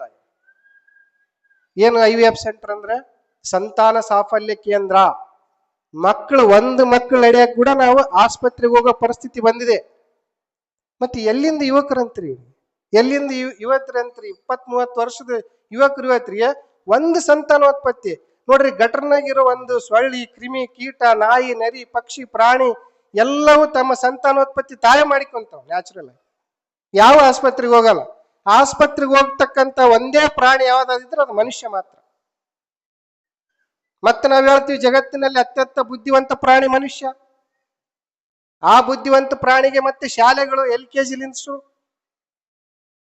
ಓದು ಓದು ಓದು ಓದಿ ಇಷ್ಟೆಲ್ಲ ಎಜುಕೇಟೆಡ್ ಆಗಿ ನೌಕರಿ ಪಡೆದು ಎಲ್ಲಾ ಜ್ಞಾನ ಇದೆ. ಸೈನ್ಸ್ ಓದಿವಿ, ಆರ್ಟ್ಸ್ ಓದಿವಿ, ಕಾಮರ್ಸ್ ಓದಿವಿ, ಏನ್ ತಿನ್ಬೇಕು, ಏನ್ ತಿನ್ಬಾರ್ದು, ಹೆಂಗಿರ್ಬೇಕು, ಹೆಂಗ್ ಮಾತು ಎಲ್ಲ ಕಲಿಸಿದ್ರು ಕೂಡ ನಾವ್ ಇವತ್ತು ನಮ್ಮ ಒಂದು ಮಗು ಪಡ್ಲಿಕ್ಕೆ ಕೂಡ ಆಸ್ಪತ್ರೆಯ ಆಸರೆಯನ್ನ ಪಡಿತಕ್ಕಂತ ಸ್ಥಿತಿಗೆ ಬಂದು ತಲುಪಿರ್ತಕ್ಕಂತ ಯುವಕರಿಗೆ ಈ ಯುವ ಸಮಾವೇಶ ಒಂದು ಮಾರ್ಗದರ್ಶನ ಆಗ್ಲಿ, 4 ಹಿತನುಡಿಗಳು ಆಗ್ಲಿ ಅಂತ ಹೇಳಿ ನಿನ್ನೇನು ಮೊನ್ನೆ ಕೇಳಿದ್ರು ಒಬ್ರು, ಇಲ್ಲಿ ಕಿಡಿಗಣಯ್ಯ ಸ್ವಾಮಿಗಳು ಹೇಳಿದ್ರು, ಗುರುಗಳ ಆಶೀರ್ವಾದ ಎಂತದಂತಂದ್ರೆ ಆ ಗರ್ಭಿಣಿ ಸ್ತ್ರೀಯ ಒಂದು ದುರ್ಮಾಂಸ ಬೆಳೆದಂದಾಗ ಆ ತಾತನವರ ಒಂದು ಆಶೀರ್ವಾದದಿಂದ ಅದು ಮಗು ಹುಟ್ಟಿತು ಅಂತೇಳಿ ನಮ್ಮ ಕಿಡಿಗೇಣ ಸ್ವಾಮಿಗಳು ಹೇಳಿದ್ರು. ನಿನ್ನೆ ಆಲ್ವಿ ಗುರುಗಳು ಹೇಳಿದ್ರು 50 ಎಕರೆ ಹೊಲ ದಾನ ಮಾಡಿದವರು ಏನೋ ಒಂದು ದುರಾಶೆಯಿಂದ ಕೊಡ್ಲಿಲ್ಲ ಅಂತ. ಇವೆಲ್ಲ ಕಾರಣ ಏನಂದ್ರೆ ಮಾನಸಿಕ, ಅಲ್ಲೇನು ಗುರುಗಳ ಮೇಲೆ ಇರ್ತಕ್ಕಂಥ ಭಕ್ತಿ, ಗುರು ಮೇಲೆ ಇರ್ತಕ್ಕಂಥ ವಿಶ್ವಾಸ ಅಲ್ಲಿ ಮಗುನ್ ಕೊಡ್ತು, ಇಲ್ಲಿ ಸ್ವಲ್ಪ ಆಸೆ ಕೆಟ್ಟದಾಯ್ತು. ಅದಕ್ಕೆ ಬಹಳಷ್ಟು ಜನ ರೀ ನಮ್ಮ ಕಾಲೇಜಲ್ಲಿ ಕೂಡ ಮೆಡಿಕಲ್ ಕಾಲೇಜ್ ಇರೋದ್ರಿಂದ ನಾನಾ ರಾಜ್ಯದ ವಿದ್ಯಾರ್ಥಿಗಳು ಬರ್ತಾರೆ. ಒಂದು 15-20 ರಾಜ್ಯದ ವಿದ್ಯಾರ್ಥಿಗಳು ಓದಕ್ ಬರ್ತಾರೆ. ನಮ್ಮ ಕೈಯಲ್ಲಿ ಸುಮಾರು ಒಂದು 1500 ಜನ ಡಾಕ್ಟರ್ ಆಗಿದ್ದಾರೆ ನಮ್ಮ ಕೈಯಲ್ಲಿ. ಒಂದಿನ ಎಕ್ಸಾಮ್ ಇಟ್ಟಿದ್ದೇವೆ. ಎಷ್ಟು ಹುಷಾರಿರ್ತಾರಲ್ಲ, ಟ್ಯಾಲೆಂಟೆಡ್ ಸ್ಟೂಡೆಂಟ್ ಅಂತೀವಿ ನಾವು. ಒಂದಿನ ಎಕ್ಸಾಮ್ ಇಟ್ಟಿದ್ದೀವಿ ರೀ. ಎಕ್ಸಾಮ್ ತಪ್ಪಿಸಿದ್ರು 4 ಹುಡುಗರು. ಎಕ್ಸಾಮ್ ತಪ್ಪಿಸಿ ಏನ್ ಮಾಡಿದ್ರು, ನಾಳೆ ಬೆಳಿಗ್ಗೆ ಬಂದು ಪ್ರಿನ್ಸಿಪಾಲ್ ಭೇಟಿ ಆಗ್ಬೇಕಲ್ಲ, ಏನಾರು ಒಂದು ಸುಳ್ಳು ಹೇಳಮಂತ ಪ್ಲಾನ್ ಮಾಡ್ಕೊಂಡ್ ಬಂದಾರ. ಎಲ್ಲರೂ ಬಂದು ನನ್ನ ಚೇಂಬರಿಗೆ ಬಂದ್ರು. ಇಲ್ರಿ ಸರ, ನಾವು ಬರಾಕತ್ತಿದ್ವಿ, ಇಲ್ಲೇ ಯಾದಗಿರಿಯಿಂದ ಬರುವಾಗ ನಮ್ಮ ಕಾರ್ ಪಂಚರ್ ಆಯ್ತು ಸರ್, ಲೇಟ್ ಆಗಿದ್ದಕ್ಕೆ ನಾವು ನಿನ್ನೆ ಎಕ್ಸಾಮ್ ತಪ್ಪಿಸಿವಿ, ಬೇಕಾದ್ರೆ ಇವತ್ತು ಟೆಸ್ಟ್ ಕೊಟ್ರೆ ಬರಿತೀವ್ರಿ ಅಂತ. ಇಷ್ಟು ಪ್ರಾಮಾಣಿಕ ಐತೈತಲ್ಲ, ಬರಿತೀರ ಬರೀರಿ ಅಂತೇಳಿ ಕುಂದ್ರಿಸಿ ಮಾಡಿದ. 4 ಜನಕ್ಕೆ 4 ರೂಮ್ನ್ಯಾಗ ಕುಂದ್ರಿಸ್ತೆ, ಬೇರೆ ಬೇರೆ ರೂಮ್ನ್ಯಾಗ ಕುಂದ್ರಿಸಿ ಎಲ್ಲರಿಗೆ ಒಂದೇ ಕ್ವಶನ್ ಕೊಟ್ಟು. ಏನ್ ಕ್ವಶನ್ ಅಂದ್ರೆ, ನೀವು ಬರುವಾಗ ಕಾರ್ ಪಂಚರ್ ಆಯ್ತಲ್ಲ, ಯಾವ ಟೈರ್ ಪಂಚರ್ ಆಗಿತ್ತು? ಒಂದೇ ಕ್ವಶನ್. 4 ಜನ 4 ರೂಮ್ನಾಗ ಇದ್ದಾರೆ. ಅವ್ರು ಏನ್ ಮಾತಾಡಿಕೊಂಡ್ರ, ಕಾರ್ ಪಂಚರ್ ಆಗಿತ್ತು ಅಂತ ಹೇಳ್ರಿ, ಯಾವ ಟೈರ್ ಅಂತ ಅವ್ರು ಆಲೋಚನೆ ಮಾಡಿಲ್ಲ. ಯಾಕಂದ್ರೆ ಎಷ್ಟೇ ನೀವು ಇಂಟೆಲಿಜೆಂಟ್ ಇದ್ರು, ಗುರುಗಳೇ, ಶಿಷ್ಯಂದ್ರೆ ಶಿಷ್ಯ. ನಿಮ್ಮ ಟ್ಯಾಲೆಂಟ್ ಏನಿದ್ರು ಓದೋದ್ರಾಗ ತೋರಿಸ್ಬೇಕು, ಸಮಾಜಮುಖಿ ಕೆಲಸದಾಗ ತೋರಿಸ್ಬೇಕು, ಸಂಸಾರದ ಭಾರ ಹೊರುವಲ್ಲಿಗೆ ತೋರಿಸ್ಬೇಕು, ಅಕ್ಕ ತಂಗಿಯರ ಅಣ್ಣ ತಮ್ಮಂದ್ರಿಗೆ ಮಾರ್ಗದರ್ಶನಲ್ಲಿ ಮಾಡಲಿ ತೋರಿಸ್ಬೇಕು. ಆದ್ರೆ ಏನಾಗಿದೆ, ನಮ್ಮ ಜವಾಬ್ದಾರಿಗಳನ್ನ ಯುವಕರು ಕಡಿಮೆ ಮಾಡಿಕೊಳ್ತಾ ಹೋಗ್ತಾರೆ. ಹೇಳಿದಲ್ರಿ ನಿಮಗೆ, ಸಂಕ್ರಾಂತಿ ಹಬ್ಬ ಬರುತ್ತೆ, ಎಳ್ಳು ಬೆಲ್ಲ ಕೊಡುತ್ತೆ. ಯಾಕೆ ಕೊಡಬೇಕು ಎಳ್ಳು ಬೆಲ್ಲ? ಅದ್ರ ವೈಜ್ಞಾನಿಕತೆ ಏನು? ಸಂಕ್ರಮಣ ಕಾಲಕ್ಕೆ ಬರ್ತಕ್ಕಂಥ ವಾತಾವರಣದಲ್ಲಿ ಏನಾದ್ರು ಚಳಿಗಾಲ ಬದಲಾವಣೆ ಆಗ್ತದೆ. ಚಳಿ ಬರೋದ್ರಿಂದ ಏನಾಯ್ತು, ವಾತಾವರಣ ಚಳಿ ಇರೋದ್ರಿಂದ ಬಾಡಿಯಲ್ಲಿ ಇರ್ತಕ್ಕಂಥ ಟೆಂಪರೇಚರು ಈ ಚಳಿಗೆ ಅನುಕೂಲ ಆಗಕ್ಕೆ ಜಾಸ್ತಿ ಆಗ್ತದೆ. ಬಾಡಿ ಉಷ್ಣತೆ ಜಾಸ್ತಿ ಆಗ್ತದೆ. ಉಷ್ಣತೆ ಜಾಸ್ತಿ ಆಗಿ ಅಡಿಪೋಸ್ ಟಿಶ್ಯೂ ಕಡಿಮೆ ಆಗ್ತದೆ. ಆ ಎಡಿಪೋಸ್ ಟಿಶ್ಯೂ ಫುಲ್ಫಿಲ್ ಮಾಡ್ಬೇಕಂತಂದ್ರೆ ಅದಕ್ಕೆ ಬೆಸ್ಟ್ ಸಂಸ್ಕೃತಿಯಲ್ಲಿ ಹೇಳ್ತಕ್ಕಂಥ ದ್ರವ್ಯ ಯಾವುದು ಅಂದ್ರೆ ಎಳ್ಳು. ಹೆಚ್ಚು ಸ್ನೇಹಾಂಶ ಇರ್ತಕ್ಕಂಥ ಯಾವ್ದಾದ್ರು ಪದಾರ್ಥ ಇದ್ರೆ ಅದು ಎಳ್ಳು. ಆ ಎಳ್ಳು ಹೆವಿ ಟು ಡೈಜೆಸ್ಟ್ ಅಂತೀವಿ, ಪಚನಕ್ಕ ಹೆವಿ ಇರೋದ್ರಿಂದ ಜೊತೆಗೆ ಬೆಲ್ಲ ಸೇರಿಸ್ತೀನ್ರಿ ಅಂತ ಹೇಳಿ. ಮತ್ ಸಂಸ್ಕೃತಿ ಹೆಂಗದ ನೋಡಿ, ನಮ್ಮ ಭಾರತೀಯ ಸಂಸ್ಕೃತಿ ಎಳ್ಳು ಬೆಲ್ಲ ತಿನ್ರಿ ಅಂತ ಹೇಳಿಲ್ಲ, ಎಳ್ಳು ಬೆಲ್ಲ ಹಂಚ್ರಿ ಅಂತ ಹೇಳಿ. ಬಡವರು ಬಗ್ರು, ಯಾವ ಧರ್ಮ ಯಾವ ಜಾತಿ ಯಾರೇ ಇರಲಿ, ಎಲ್ಲರೂ ಇದನ್ನ ಹಂಚಿಕೊಂಡು ತಿನ್ರಿ ಅಂತ ಹೇಳಿ. ಅಂತ ಒಂದು ನಮ್ಮ ಭಾರತೀಯ ಸಂಸ್ಕೃತಿಯಲ್ಲಿರ್ತಕ್ಕಂಥ ನಾವುಗಳು ಈಗಿನ ಆಧುನಿಕ ಜೀವನ ಶೈಲಿಗೆ ಹೋಗಿ ಬಹಳಷ್ಟು ಜನ ಜಿಮ್ಮಿಗೆ ಹೋಗ್ತಾರೆ, 6 ಪ್ಯಾಕ್ ಬರ್ತಾವ ಅಂತೇಳಿ. 6 ಪ್ಯಾಕ್ ನೋಡ್ರಿ, ಜಿಮ್ಮಿಗೆ ಹೋಗೋರು ಮಾನಸಿಕ ಆರೋಗ್ಯದ ಕಡೆ ಯಾರಿಗೂ ಲಕ್ಷ್ಯ ಇಲ್ಲ. ಮಾನಸಿಕ ಆರೋಗ್ಯದಲ್ಲಿ ಕೂಡ ಜಿಮ್ ಇದೆ, ಅಲ್ಲಿ ಕೂಡ ಮಾನಸಿಕ ಆರೋಗ್ಯವಂತರಾದ್ರೆ ಅಂದ್ರೆ ಅಲ್ಲಿ 6 ಪ್ಯಾಕ್ ಬರ್ತಾವೆ. ಏನ್ ಬರ್ತಾವ ಅಂದ್ರೆ ಹರಿಷಡ್ ವರ್ಗಗಳಂತ, ಮದ ಮೋಹ ಲೋಭ ಮತ್ಸರ ಈರ್ಷ್ಯ, ಈ ಹರಿಷಡ್ ವರ್ಗಗಳನ್ನ ನಾವು ಏನ್ ಮಾಡ್ಬೇಕು, ಧಾರಣೆ ಮಾಡ್ಬೇಕಂತ ಹೇಳ್ತಾನೆ ಆಯುರ್ವೇದದಲ್ಲಿ. ಧಾರಣೆ ಮಾಡ್ಬೇಕು. ಧಾರಣೆ ಅಂದ್ರೆ ಕಂಟ್ರೋಲ್ ಮಾಡ್ತಕ್ಕಂಥ ಶಕ್ತಿಯನ್ನು ಹೊಂದಬೇಕು. ಅದು ಮಾನಸಿಕ ಆರೋಗ್ಯದಿಂದ ಮಾತ್ರ ಸಾಧ್ಯ. ಯಾವ ರೀತಿ ಮಾಡಬೇಕು, ಹೆಂಗ್ ಮಾಡ್ಬೇಕಂತಂದ್ರೆ ಇಂಥ ಧರ್ಮ ಸಭೆಗಳಲ್ಲಿ ಎಲ್ಲರೂ ಭಾಗವಹಿಸ್ಬೇಕು. ಭಾಗವಹಿಸಿದಷ್ಟೇ ಅಲ್ಲದೆ ನೀವು ನಿಮ್ಮ ಮಕ್ಕಳಿಗೆ ಆ ಸಂಸ್ಕಾರವನ್ನ ಕಲಿಸ್ಬೇಕು. ಇಲ್ಲಿ 100 ಎಕರೆ 50 ಎಕರೆ ಈಗ ನಾವು ಬರ್ತಾ ಇದ್ವಿ, ನೋಡ್ತಾ ಇದ್ವಿ. ಇಡೀ ಇಲ್ಲಿ ನಿಂತ್ಕೊಂಡು ನೋಡ್ರಿ ಇನ್ನೊಂದು ಊರು ಕಾಣಕತ್ತಿದೆ. ಈ ಕಡೆ ನೋಡ್ರಿ ಒಂದ್ 100 ಎಕರೆ ಸ್ವಚ್ಛಾಗಿದೆ ಭೂಮಿ. ರೈತರು ತಪ್ಪು ತಿಳ್ಕೊಬಾರ್ರಿ, ನಿಮ್ಮ 10 ಎಕರೆ ಇರ್ಲಿ 50 ಎಕರೆ ಇರ್ಲಿ 100 ಎಕರೆ ಹೊಲ ಇದ್ದವ್ರು ಹೊಲದಾಗ ಒಂದು ಗಿಡ ಉಳಿಸಿಲ್ಲ ನೀವು ಯಾರು. ಯಾಕಂದ್ರೆ ಆ ನೆಳ್ಳಿಗೆ ಒಂದು 50 ಕೆಜಿ 20 ಕೆಜಿ ನೆಲ ಕಡಿಮೆ ಬೆಳಿತೇವೆ. ಅಂತ ರೈತರು ನಾವು ಆಗಿದ್ದೀವಿ. ನಮ್ಮ ಹೊಲದಲ್ಲಿ 10 ಎಕರೆ ಅಲ್ರಿ 50 ಎಕರೆ ಇದ್ದವ್ರ ಹೊಲದಾಗ ಒಂದು ಗಿಡ ಉಳಿದಿಲ್ಲ. ಗಿಡ ಹೋಯ್ತು. ಮೊನ್ನೆ ನಾನು ಹೊಲ್ದಾಗ ಹೋದಾಗ ಒಬ್ಬ ಯಜಮಾನ ಬಿದ್ದು ಬಂದಿದ್ದ, ಕಾಲ್ ಮುರ್ಕೊಂಡು. ಎದಕ್ಕ ಅಂತ ಕೇಳಿದಿಲ್ರಿ, ಕಣಿಬಿ ದಾಟಕತ್ತಿದ್ದೆ ಬಿದ್ದ. ನೀವು ನೋಡ್ರಿ ಕಣಿಬಿ ಸವರ್ತಾರಂತಾರ, ಹಳೆ ಕಣಿಬಿ ಎಷ್ಟು ಇಟ್ಟಿರ್ತಾರ ಕಣಿಬಿ ಗೊತ್ತೇನ್ರಿ? ಒಂದು ಅರ್ಧ ಫೀಟ್ ಉಳಿಸ್ತಾರೆ. ಯಾಕಂದ್ರೆ ದುರಾಶೆ. ಜಗ್ಗ ಬೆಳಿಬೇಕು, 50 ಚೀಲ ಬೆಳಿ 60 ಚೀಲ ಬೆಳಿ, ಬೆಳಿ ಬೆಳಿ ಬೆಳಿ ಬೆಳಿ. ಏನ್ ಮಾಡ್ಬೇಕು ಅದನ್ನ? ನಿನ್ನ ಹೊಲದಲ್ಲಿ ನೀನೇ ಅಡ್ಡಾಡ್ಲಿಕ್ಕೆ ನೀನು ಜಗ ಬಿಟ್ಕೊಳಕ್ ಆಗವಲ್ತು. ನಿನ್ನ ಹೊಲದಲ್ಲಿ ಯಾವತ್ತು ಒಂದಿನ ಕುಂತು ಫ್ಯಾಮಿಲಿ ಜೊತೆ ಹೋಗಿ ಹೆಂಡ್ರ ಮಕ್ಳು ಕರ್ಕೊಂಡೋಗಿ ಕುಂತು ಊಟ ಮಾಡ್ಲಿಕ್ಕೆ ಒಂದು ಗಿಡ ಇಲ್ಲ, ಒಂದು ನೆಳ್ಳಿಲ್ಲ. ಅಂತ ಒಂದು ಪರಿಸ್ಥಿತಿಯಲ್ಲಿ ನಾವು ಒಂದು ಹಾಲು ಮೊಸರು ತಿನ್ಲಿಕ್ಕೆ ನಾವು ಇವತ್ತು ಪಾಕೆಟ್ ಹಾಲು ತಗೊಂಡು ಬರ್ತಿದೀವಿ. ಯಾವಾಗ ರೈತ ಪಾಕೆಟ್ ಹಾಲು ಮನೆಗೆ ತಂದು ಅವತ್ತು ರೈತನಾಗಿ ಉಳಿದಿಲ್ಲ. ಯಾವಾಗ ರೈತರು ಕಾಯಿಪಲ್ಯ ತಗೊಳ್ಳೋ ಮರಕ ಶಂತಿಗೆ ಹೋದ್ರಲ್ಲ ಅವತ್ತು ಅವ್ರು ರೈತರಾಗಿ ಉಳಿದಿಲ್ಲ. ರೈತ ಅಂತಂದ್ರೆ ಏನು? ತನ್ನ ಮನೆಗೆ ಬೇಕಾಗಿರ್ತಕ್ಕಂಥ ದವಸ ಧಾನ್ಯಗಳು, ಹಾಲು ಮೊಸರು ತುಪ್ಪ ಎಲ್ಲವನ್ನು ತಾನೇ ಬೆಳಿಬೇಕಾಗಿರ್ತಕ್ಕಂಥ ವ್ಯವಸ್ಥೆ ಇತ್ತು. ಮೊದಲು ಕೊಡ್ತುಗಳ ವ್ಯವಸ್ಥೆ ಇತ್ತು. ಒಂದೇ ಎಕರೆ ಹೊಲದಾಗ ಎಲ್ಲ ಬೆಳಿತಿದ್ರು. ಹೆಸರು, ಉದ್ದು, ಕಡ್ಲಿ, ಶೇಂಗಾ ಎಲ್ಲ ಬೆಳಿತಿದ್ವಿ. ಯಾರು ಬೆಳೆದಲ್ಲ ಬೇರೆ ಭಾಗದಾಗ ಅವ್ನ ಎಕ್ಸ್ಚೇಂಜ್ ಮಾಡ್ತಿದ್ರು. ಈಗ ಎಲ್ಲ ಕಾನ್ಸೆಪ್ಟ್ ಹೋಗಿದೆ. ಒಂದೇ ನಮ್ದು ಉದ್ದೇಶ ಏನು? ವಾಣಿಜ್ಯ ಬೆಳೆಗಳು ಜಾಸ್ತಿ ಬೆಳಿ, ಜಾಸ್ತಿ ದುಡ್ಡು ತಗೋ. ಆ ದುಡ್ಡು ತಗೊಂಡು ಯಾವ್ದು ರಿಲಯನ್ಸ್ ಸ್ಮಾರ್ಟ್ಗೆ ಹೋಗೋದು, ಎಲ್ಲ ಹೊತ್ಕೊಂಡು ಬರೋದು. ನಿಮಗೆ ಒಂದು ರಿಫೈನ್ಡ್ ಆಯಿಲ್ ಅಂತ ಹೋದ್ರೆ ಸನ್ಫ್ಲವರ್ ರಿಫೈನ್ಡ್ ಆಯಿಲ್ ಅಂತ ಅಡ್ವರ್ಟೈಸ್ಮೆಂಟ್ ಕೊಡ್ತಾರೆ ನೋಡ್ರಿ. ಎಲ್ಲರೂ ಯಾರು ನಂಬಿದ್ರು ಅಡ್ವರ್ಟೈಸ್ಮೆಂಟ್ ಕೊಡೋರು ನಂಬಾಡಿ.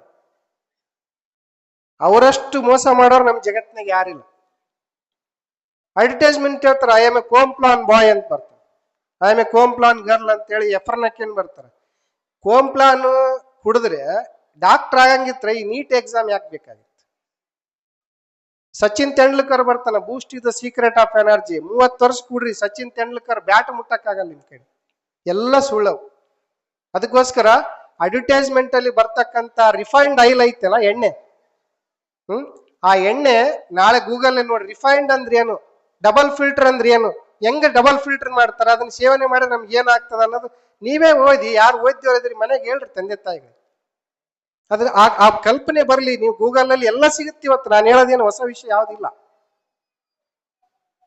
ಮೊದ್ಲಿನ ಕಾಲದಲ್ಲಿ ಒಂದು ಫ್ಯಾಮಿಲಿಗೆ ಒಂದು ತಿಂಗಳಿಗೆ 2 kg 1 kg ಎಣ್ಣೆ ಸಾಕಾಗ್ತಿತ್ತು. ಇವತ್ತು ಮನೆಯಾಗ 4 ಜನ ಇರ್ತಾರ, 5-6 kg ಎಣ್ಣೆ ಹೋಗ್ತದೆ. ಎಲ್ಲಿ ಹೊಂಟದ ಅದೆಲ್ಲ ಎಣ್ಣೆ? ಹೊಟ್ಟೆಗೆ ಹೋಗ್ತದೆ. ಸೊ ಡಬಲ್ ರಿಫೈನ್ಡ್ ಅಂದ್ರೆ ಅದ್ರ ಬಾಕ ಮತ್ತೆ ಕೆಮಿಕಲ್ಸೇ. ಯಾವ ಎಣ್ಣೆ ಸ್ಟಿಕ್ಕಿ ಇರಲ್ಲ, ಯಾವ ಎಣ್ಣೆ ಅಷ್ಟು ಪ್ಯೂರ್ ಇರಲ್ಲ. ಪಾಮ್ ಆಯಿಲ್ ಮಿಕ್ಸ್ ಮಾಡ್ತಾರೆ. ಶೇಂಗಾ ರೇಟ್ ಎಷ್ಟದ, ಶೇಂಗಾ ಎಣ್ಣೆ ರೇಟ್ ಎಷ್ಟದ, ಒಂದ್ಸಲ ಆಲೋಚನೆ ಮಾಡಿ ನೋಡ್ರಿ. ಆದ್ರೆ ನಾವೇನ್ ಮಾಡ್ತೀವಿ, ಯಾವ್ದೋ ಒಬ್ಬ ಹೀರೋಯಿನ್ ಬಂದು ಅಡ್ವರ್ಟೈಸ್ಮೆಂಟ್ ಕೊಟ್ಟಗಳಿಗೆ ಅದನ್ನ ತಗೊಂಬಂದ್ ಮನೆಗೆ ಇಡ್ತೀವಿ. ಒಂದು 35-40 ವರ್ಷ ಕೆಳಗ್ರಿ ಟಿವಿಯಾಗ ಅಡ್ವರ್ಟೈಸ್ಮೆಂಟ್ ಬರ್ತತಿ. ಏನು, ನೀವು ಬೇವಿನ ಕಡ್ಡಿ ಅಲ್ಲಿ ತಿಕ್ತ್ರಿ, ಇಡ್ಲಿ ಪುಡಿ ತಿಕ್ತ್ರಿ, ಉಪ್ಪು ತಿಕ್ತ್ರಿ, ಅನಾಗರಿಕರು ಭಾರತೀಯರು ಅಂತೇಳಿ ಕೋಲ್ಗೇಟ್ ಅಂತ ಫಸ್ಟ್ ಅಡ್ವರ್ಟೈಸ್ಮೆಂಟ್ ಬರ್ತಿತ್ತು ರಾಮಾಯಣದ ಮಹಾಭಾರತ ಬರೋ ಕಾಲಕ್ಕೆ. ನಮ್ಮ ಕೈಯಾಗದೆಲ್ಲ ಕಸ್ಕೊಂಡು ಒಂದ್ ಕೈಯಾಗ ಪ್ಲಾಸ್ಟಿಕ್ ಬ್ರಷ್, ಇನ್ನೊಂದ್ ಕೈಯಾಗ ಒಂದ್ ಪೇಸ್ಟ್ ಇಟ್ಟು ಕಳಿಸಿದ್ವಿ.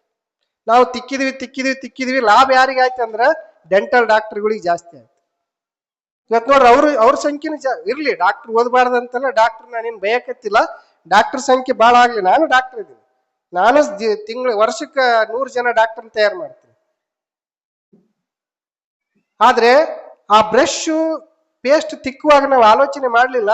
ನೋಡ್ರಿ 35 ವರ್ಷ ಆಯ್ತು ಅಡ್ವರ್ಟೈಸ್ಮೆಂಟ್ ಬಂದು. ಇವತ್ತೇನ್ ಬರಕತ್ತಿದ ಅಡ್ವರ್ಟೈಸ್ಮೆಂಟ್? ಅದೇ ಕೋಲ್ಗೇಟ್ ಇದ್ದು ನಿಮ್ಮ ಪೇಸ್ಟ್ ನಲ್ಲಿ ಉಪ್ಪಿದೆಯಾ ಅಂತ ಕೇಳ್ತೀನಿ.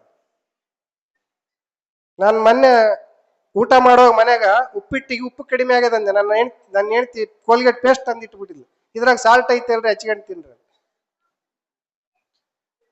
ಒಂದು ಕೈಯಾಗ ಪೇಸ್ಟ್ ಅಲ್ಲಿ ಉಪ್ಪಿದೆ ಅಂತ ಕೇಳಿದ್ರು, ಇನ್ನೊಂದು ಕೈಯಾಗ ಅದೇ ಕೋಲ್ಗೇಟ್ ಕಂಪ್ನಿಯವ್ರು ಏನ್ ಮಾಡಕತ್ತಾರ, ಚಾರ್ಕೋಲ್ ಕೋಟೆಡ್ ಬ್ರಷ್ ಅಂತ ಕರಿ ಬಣ್ಣದ ಬ್ರಷ್ ಬರ್ತಾವ. 100 ರೂಪಾಯಿ ಅದು, ಉಳಿದು 25 ರೂಪಾಯಿ, ಅದು 99 ರೂಪಾಯಿ. ಚಾರ್ಕೋಲ್ ಕೋಟೆಡ್ ಅಂದ್ರೆ ಏನು? ಚಾರ್ಕೋಲ್ ಅಂದ್ರೆ ಏನು? ಇದ್ಲು. ಚಾರ್ಕೋಲ್ ಅಂದ್ರೆ ಇದ್ಲು. ಇದ್ದಿಲ್ ಅದ್ರ ಮೇಲೆ ಕೋಟ್ ಮಾಡ್ಯಾರಂತ. ಬಣ್ಣ ಕರಿದೈತೆ, ಇದ್ಲು ಕೋಟ್ ಮಾಡಕ್ ಬರಲ್ಲ. ಒಂದು ಕೈಯಾಗ ಬ್ರಷ್ ಚಾರ್ಕೋಲ್ ಕೊಟ್ರು, ಇನ್ನೊಂದು ಕೈಯಾಗ ಪೇಸ್ಟ್ ನಲ್ಲಿ ಉಪ್ಪು ಅಂದ್ರು. ಮೊದ್ಲು ಏನ್ ತಿಕ್ತಿದ್ವಿ ನಾವು? ಉಪ್ಪು ಇದ್ಲಿ ಅಲ್ಲ. ಅವ್ರು ಅಲ್ಲಿಗೆ ಬಂದ್ರ. ಇವತ್ತು ಕೋಲ್ಗೇಟ್ ಇನ್ನೊಂದು ಬ್ರಾಂಚ್ ಬಂದಿದೆ, ನೆನಪಿರ್ಲಿ, ವೇದ ಶಕ್ತಿ ಅಂತೇಳಿ. ಹಿಂದೂಸ್ತಾನ್ ಲಿವರ್ ಲಿಮಿಟೆಡ್ ಅವರು ಮಾರ್ಕೆಟ್ ಬಂದಾಯ್ತು. ಯಾವಾಗ ಪತಂಜಲಿ ಮಾರ್ಕೆಟ್ ಹಿಡಿತು ಆಯುರ್ವೇದಿಕ್, ಅವಾಗ ಅವ್ರು ವೇದ ಶಕ್ತಿ ಚಾಲೂ ಮಾಡಿದ್ರು, ಅವ್ರ ಪ್ರಾಡಕ್ಟ್ ಸ್ಟಾರ್ಟ್ ಮಾಡಿದ್ರು. ಅದಕ್ಕೋಸ್ಕರ ಇಂಥ ಹಲವಾರು ವಿಚಾರಗಳು ಬಹಳಷ್ಟು ನಮ್ಮ ಭಾರತೀಯ. ಏನು ಮಾಡೋದು ಬೇಡ್ರಿ. ನಾನು ಹೇಳದೆ ಯಾವ್ದು ಗೂಗಲ್ಗೆ ಹೋಗ್ಬೇಡ್ರಿ. ಯಾವ್ದು ಮನ್ಯಾಗ ಹಿರಿಯರು ಇರ್ತಾರಲ್ಲ, ತಂದೆ ತಾಯಿ ಅಜ್ಜ ಅಜ್ಜಿ, ಅವ್ರ ಮಾತು ಕೇಳ್ರಿ ಸಾಕು. ಅವ್ರು ಹೇಳೋದನ್ನ ಕೇಳ್ರಿ. ನಿಮ್ಗೀಗ ಯಾರು ಶುಗರ್ ಇದ್ದವ್ರಿಗೆ ಹೇಳ್ತಾರಲ್ರಿ, ಏನದು ಮೆಂತೆ ನೆನಿಟ್ಟು ತಿನ್ರಿ ಅಂತಾರಲ್ಲ, ಆ ಹುಂಚೆ ಚಟ್ನಿಯಲ್ಲಿ ಆಲ್ರೆಡಿ ಮೆಂತೆ ಹಾಕಿ ಮಾಡಿರ್ತಾರ, ಅದನ್ನ ಸೇವನೆ ಮಾಡ್ರಿ. ಆ ಉಪ್ಪಿನಕಾಯಿ ರೆಡಿಮೇಡ್ ಮಾವಿನಕಾಯಿ ಚಟ್ನಿ ತಂದು ಮಾರ್ಕೆಟ್ನಾಗ ಇರ್ತಾವಲ್ಲ, ಯಾವ ತರಬೇಡ್ರಿ. ನೀವು ಮನೆಯಲ್ಲೇ ತಯಾರು ಮಾಡೋದನ್ನ ಕಲೀರಿ. ಅಡಿಗೆಯನ್ನ ಮನೆಯಲ್ಲೇ ತಯಾರು ಮಾಡ್ರಿ. ಮನೆಯ ಅಡಿಗೆನೇ ಊಟ ಮಾಡ್ರಿ. ಬಹಳಷ್ಟು ಹೊರಗಡೆ ನೋಡ್ರಿ ಅಟ್ರಾಕ್ಷನ್ ಬಹಳ ಆಗಿದೆ. ಹಿಂಗ್ ಒಳ್ಳಿದ್ರೆ ಬೇಕ್ರಿ, ಹಿಂಗ್ ಒಳ್ಳಿದ್ರೆ ಹೋಟೆಲ್, ಹಿಂಗ್ ಒಳ್ಳಿದ್ರೆ ಹಾಸ್ಪಿಟ್ಲ್, ಹಿಂಗ್ ಒಳ್ಳಿದ್ರೆ ಮೆಡಿಕಲ್ ಸ್ಟೋರ್, ಬರೀ ಅವ್ರದೇ ಐತೆಲ್ಲ. ಬಹಳಷ್ಟು ಜನ ಮತ್ತೆ ವ್ಯಾಪಾರಸ್ಥರು ಬೈಬಾಡ್ರಿ ಯಾರು. ಇರ್ಲಿ, ನಿಮ್ಮ ವ್ಯಾಪಾರ ನಿಮ್ಗಿರ್ತದ. ನಾವ್ ಹೇಳಕ್ ಕರ್ತವ್ಯ ಏನಂದ್ರೆ ನಮ್ಮ ಆರೋಗ್ಯ ಸರ್ಕಾರದ ಕೈಯಲ್ಲಿಲ್ಲ, ನಮ್ಮ ಆರೋಗ್ಯ ಡಾಕ್ಟರ್ ಕೈಯಾಗಿಲ್ಲ, ನಮ್ಮ ಆರೋಗ್ಯ ನಮ್ಮ ಕೈಯಲ್ಲಿದೆ. ನಾವೆಲ್ಲರೂ ಸದಾ ಸಂತೋಷವಾಗಿರೋಣ, ಸದಾ ಆರೋಗ್ಯವಾಗಿರೋಣ, ಸದಾ ಸುಖದಿಂದ ಇರೋಣ, ಸದಾ ಹಸನ್ಮುಖಿಗಳಿರೋಣ, ಸದಾ ಸಮಾಜ ಸೇವೆಯನ್ನು ಮಾಡೋಣ, ಸದಾ ನಾವು ಇನ್ನೊಬ್ಬರಿಗೆ ಒಳಿತನ್ನ ಮಾಡೋಣ. ಯಾಕೆ ಕೆಲಸ ಮಾಡ್ಬೇಕಂದ್ರೆ ನಮ್ಮೆಲ್ಲರ ಜೊತೆಗಿರ್ತಕ್ಕಂಥ ಯಾರು ಶ್ರೀ ಶ್ರೀ ಸದಾಶಿವ ಮಹಾಸ್ವಾಮಿಗಳಿದ್ದಾರೆ. ಅವ್ರ ಆಶೀರ್ವಾದ ಪಡೆಯೋಣ ಎಲ್ಲರೂ. ನಾವಿಲ್ಲಿ ಈ ಚೀಕಲ್ಪಾರಿ ಮಠ ಎಂತಿಂತ ಮಠ ಅಲ್ಲ ಇಲ್ಲಿ. ಇದು ನಾನು ಬಹಳ ಮಠಗಳಲ್ಲಿ ಅಡ್ಡಾಡಿದೀನಿ, ಬಹಳ ಶಕ್ತಿ ಇದೆ. ಈ ಶಕ್ತಿಯ ಪ್ರತಿಫಲವನ್ನ ಪಡ್ರಿ. ನಾನು ನಿಮ್ಗೆ ಹೇಳ್ತೀನಿ, ಮಾನಸಿಕ ಆರೋಗ್ಯಕ್ಕೆ ದಿನ ಬಂದ 5 ನಿಮಿಷ ಧ್ಯಾನ ಮಾಡ್ರಿ, ಪ್ರಾಣಾಯಾಮ ಮಾಡ್ರಿ, ಅಥವಾ ಯೋಗ ಮಾಡ್ರಿ, ಯಾವುದೇ ಒಂದು ಕಾರ್ಯದಲ್ಲಿ ಮಾಡ್ರಿ, ಅಥವಾ ಜಪ ಮಾಡ್ರಿ. ಪ್ರಣವ ಪಂಚಾಕ್ಷರಿ ಮಂತ್ರನ 108 ಸಲ ದಿನಕ್ಕೆ ಜಪ ಮಾಡ್ರಿ. ಯಾವ್ದಾದ್ರೂ ಗುರುಗಳ ಆಶೀರ್ವಾದ ಪಡ್ರಿ, ಶಾರೀರಿಕ ಮಾನಸಿಕ ಆರೋಗ್ಯವನ್ನ ಹೊಂದ್ರಿ ಅಂತ ಹೇಳ್ತಾ ನನ್ನ ಲಿಂಗಸೂರಿಂದ ಕರೆಸಿ 4 ಮಾತನಾಡಲು ಅವಕಾಶ ನೀಡಿರ್ತಕ್ಕಂಥ ನಮ್ಮ ಸದಾಶಿವ ಮಹಾಸ್ವಾಮಿಗಳವರ ಪಾದಾರವಿಂದಗಳಿಗೆ ನನ್ನ 4 ಮಾತುಗಳನ್ನ ಅರ್ಪಿಸಿ, ಮತ್ತು ಇಲ್ಲಿರ್ತಕ್ಕಂಥ ಎಲ್ಲ ಗುರು ವೃಂದದವರಿಗೂ ನಾನು ನಮಸ್ಕರಿಸಿ ತಮಗೆಲ್ಲರಿಗೂ ಕೂಡ ನನ್ನ ನಮಸ್ಕಾರಗಳನ್ನು ತಿಳಿಸಿ ನನ್ನ 4 ಮಾತುಗಳಿಗೆ ವಿರಾಮ ನೀಡ್ತೇನೆ. ಧನ್ಯವಾದ.